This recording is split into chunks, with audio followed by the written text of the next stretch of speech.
Hey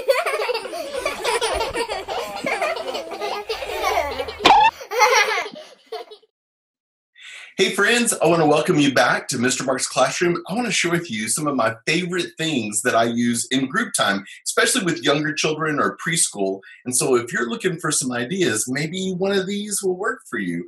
So first of all, I like to have listening things. And I know like you might ask the kids to have like listening questions or something that they're listening for the answer, or if they hear like it's a cow, they'll have to moo, or if it's the rain, they'll have to click on something, or I don't know, trying to make some noises with some, and that's wonderful stuff right there. It helps them be engaged with what you're doing.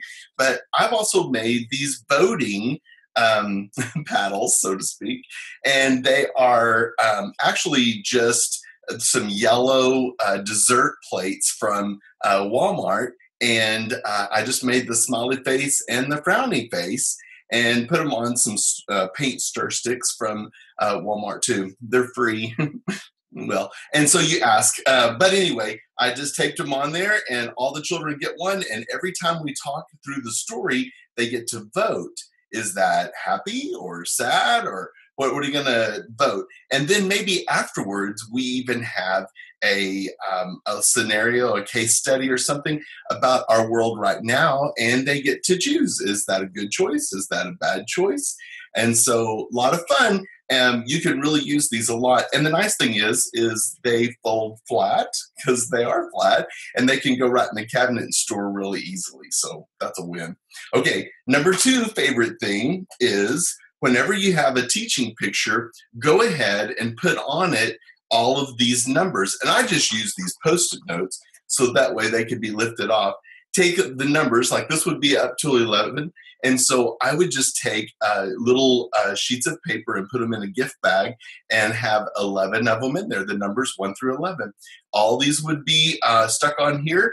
And then the children, I let one at a time draw a number, and we get to pull off whatever number that is, or they get to. And I just stick those inside that bag because it folds up flat and stores super easy to use again as well. But it's kind of a slow reveal to the picture, and we're able to see what's actually behind it and talk about the parts that we see and how it related to the story. And so they're able to discuss it a little bit more. So lots of fun, just a slow picture reveal. The next one, number 3, and this is my last one to share with you, but it is just a simple file folder that I cut the tab off of, and I actually took a ruler and laid it on here. I didn't really measure. I just laid the width of the ruler and drew a line, and I did it on the inside. I think you can see the lines a little bit easier. And then I took some scissors and just cut all the way up until I cut all of these little slats. I just traced the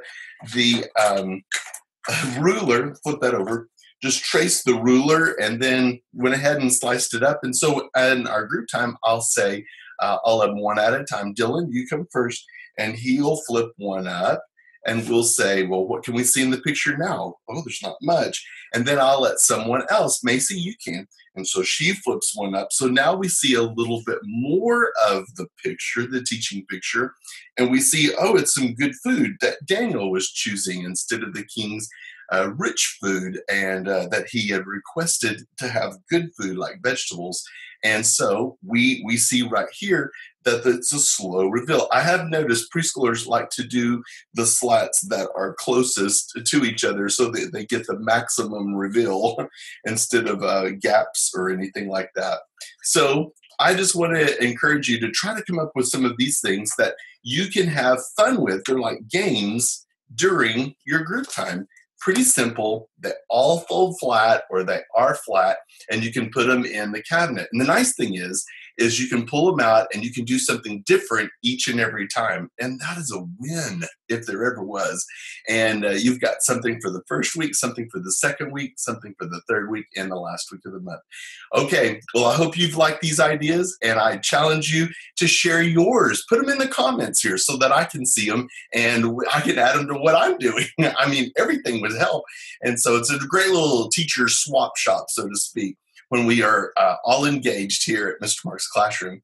Hey, I just want to remind you that Classroom Swag is still available, and you can go to the sidebar at Mr. Mark's Classroom and just click on that and see the information there, and even get the free sample and see if it's something for you. Just remember, it's about 20 pages, bulletin boards, ideas, door ideas, ideas for all the learning centers, ideas for your elementary kids, games, crafts, I mean, just name it, and lots and lots of fun. And it's so nice to just be able to print that off and make all the copies you want for your teachers so they have those great ideas. Let them put them in notebooks so that they have a great resource to go to. You know, I'm hoping for an obese notebook that we can have in our teachers' classrooms that they could use. Well, you give it a try. It's quarterly, and we send it out every month for you to use. So check it out at mrmarksclassroom.com.